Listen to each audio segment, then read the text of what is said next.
Welcome to today's market report. The European Stock 600 was 0.44% lower on the day, but was up around 1.3% from the lows it hit on Monday. The market's still digesting the Fed news, according to UBP. I think a lot of that move was exacerbated by stretched positioning, and now what we're seeing is perhaps reflation trades being put back on and the market normalizing to some extent, realizing that for now it is just a subtle shift from the Fed. Early PMI data showed that Eurozone business growth accelerated at its fastest pace in 15 years in June, as the easing of more lockdown measures and the unleashing of pent-up demand drove a boom in the bloc's dominant services industry.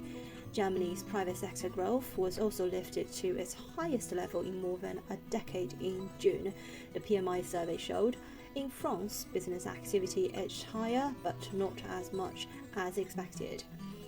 In the UK, growth in the private sector cooled slightly from the all-time high hit in May, but inflation pressures faced by firms hit record levels. The Bank of England meets on Thursday. Germany stocks were lower after the close on Wednesday, as losses in retail, chemicals and insurance sectors led shares lower. The DAX lost 1.15% on the day.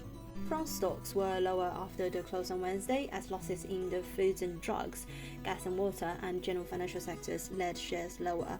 The CAC 40 lost 0.91% at the close.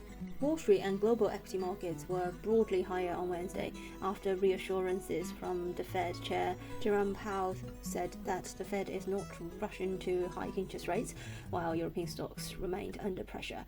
The market is still feeling the after effects of the Fed's surprise projection last week for rate hikes as soon as 2023, which knocked stocks, boosted the dollar, and led to flattening of the US bond yield curve. The tech-heavy Nasdaq hit a record on Wednesday after Powell sought to reassure investors during the previous session, saying the central bank will watch a broad set of job market data to assess the economic recovery from COVID-19 rather than rush to raise rates on the basis of fear of inflation. The Dow Jones rose 0.06%, S&P 500 gained 0.11%, Nasdaq added 0.14%. How backing away from last week's more hawkish sentiments made people feel good about the market. According to Chase Investment Bank, the gains are being led not by recovery stocks, but by giant tech companies. Flash US manufacturing PMI climbed to a record high in June, supporting Wall Street shares, but manufacturers are still struggling to secure raw materials and qualified workers, substantially raising prices for both businesses and consumers. Sales of new US single-family homes fell to a one-year low in May, likely hindered by expensive raw materials such as lumber, which are boosting the prices of newly built homes. Powell's comments helped the yield on benchmark 10-year yield treasuries go lower and put the brakes on a rising US dollar.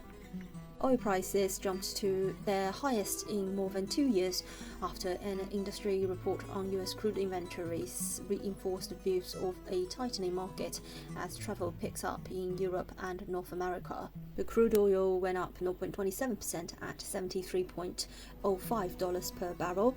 Brent went up 0.52% at $75.19 per barrel.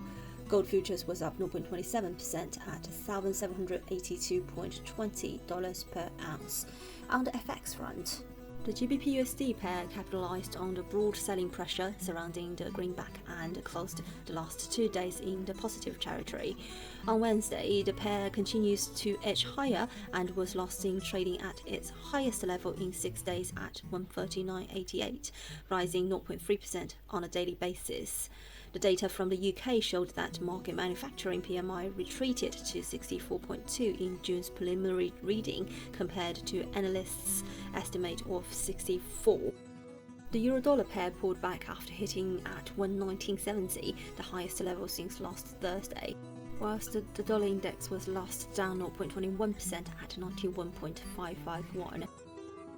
This is today's market news. Thanks for listening. We'll see you next time.